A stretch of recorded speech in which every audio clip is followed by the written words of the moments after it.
I didn't realize how unusual my childhood was until I left it. Because where I grew up, electricity wasn't guaranteed. Water depended on wind, and changing the TV channel took 3 people. But I'll get back to that. I've lived off-grid for 34 years, over 3/4 of my life. As a kid, it just felt normal. My parents renovated an old 1874 miner's cabin, tucked deep inside a private inholding in the National Forest. They looked into bringing in grid-based power, but the cost was impossible. So instead, they built a life from scratch. Solar panels, a windmill my mom paid for with her college savings, a home carved out of a canyon. Everything we had, we made work, and everything we used, we had to think about. There's one phrase that echoes through my childhood more than anything. Turn off the lights. Because when clouds rolled in or storms hit, the energy we depended on disappeared with the sun. Power wasn't invisible. It was something you felt, something you had to respect. One of my earliest memories is doing laundry with my mom. Our washing machine ran on propane. It was so loud that she would put big earmuffs over my ears before starting it.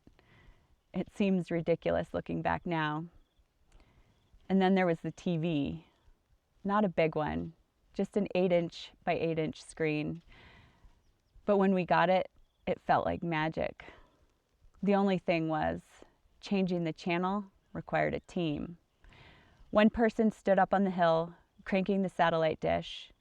One stayed inside, staring at the screen, trying to catch the signal.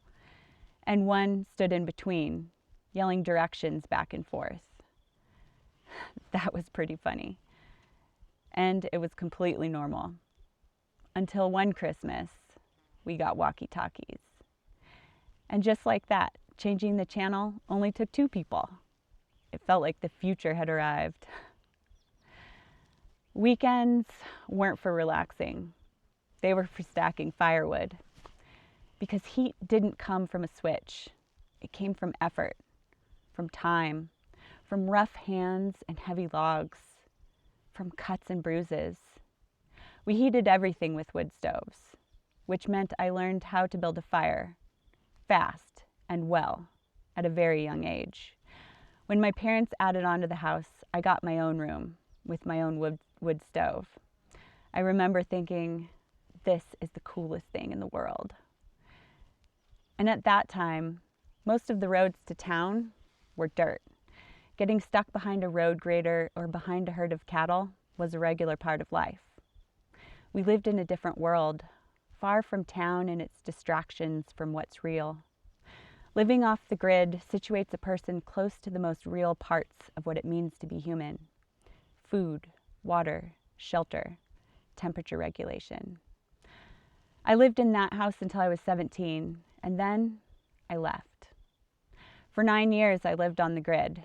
And strangely, that's when things started to feel wrong. The city was loud, not just busy, loud in a way that never stopped. I could hear a crosswalk signal beeping from nearly a mile away. Sleep did not come easily. Silence didn't seem to exist. After earning my forestry degree, moving across the country to New Hampshire, and eventually getting Lyme disease, I started to feel something pulling me back. Not just to a place, but to a way of living.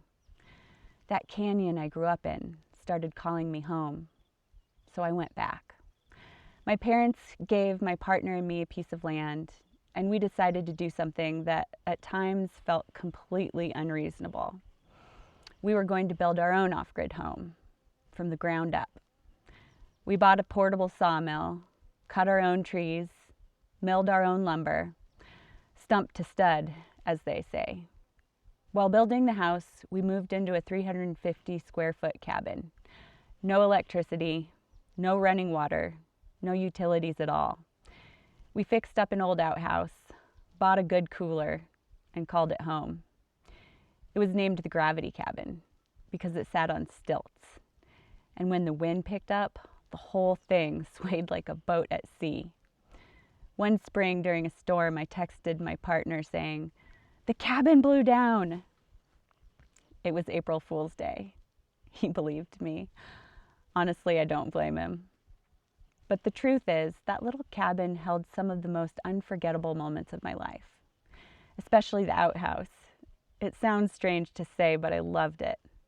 There's something about stepping outside, no matter the weather, no matter the time, that connects you to the world in a way that modern life just doesn't. I'd leave the door open, sit there, and look out at the mountains or up at the stars. I still miss that little outhouse sometimes. And after 5 years in the gravity cabin, we moved again. This time into a sauna we built, even smaller, but beautifully crafted. Post and beam, mortise and tenon joinery, built from hardwood logs we had actually hauled from New Hampshire. We even built an outdoor kitchen. It didn't last. A snowstorm came through while we were away working in the wilderness, and when we got back, it had completely collapsed. And still, we kept going, because the real goal, the thing we'd been working toward all along, was still ahead of us: to finish building our own home. But nothing about it was simple. Before we even began construction, we had to deconstruct an old miner's dwelling on the land, close an abandoned mine shaft, navigate a county permitting process that fought us at every turn, excavate the land ourselves, and somehow do all of that while leaving for long stretches of forestry work. There were moments, many of them, where we questioned everything: our sanity, our plan, whether we would ever actually finish. It was exhausting, stressful, overwhelming, but we kept going. And eventually, we did it.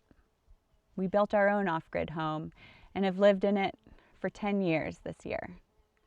That story, how it all came together, what we learned, what it cost us, and what it gave us, that's a whole other chapter. And I'll tell you that another time, because it took me leaving that life to understand why we chose it.